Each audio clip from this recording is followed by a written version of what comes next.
కొబ్బరి పాలు వడదెబ్బని తీసేసే అతి అద్భుతమైన టెక్నిక్.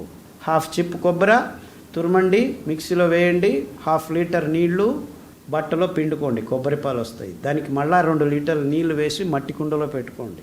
మొత్తం మీ ఇంట్లో ఉన్న 5-10 మంది ఒక్కొక్కరు ఒక్కొక్క టంబ్లర్ తాగేయండి. దాన్ని ఎక్కువసేపు పెట్టకూడదు, 2 గంటల కంటే 3 గంటల కంటే ఎక్కువ పెట్టకూడదు. కొబ్బరి పాలు తాగేసేయండి. రోజు ఒక అర్ధ చిప్పు.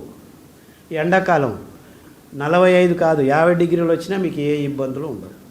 మూత్ర సమస్యలు, తల తిరిగిపోవటం, ఏదేదో ఇబ్బందులు. హాస్పిటల్కి వెళ్తే మిమ్మల్ని పిండి పీల్చి చేసేస్తారు. టెంకాయ ఎంత 30 రూపాయలు టెంకాయ అనుకోండి, అందులో 15 రూపాయలు ఒక రోజు.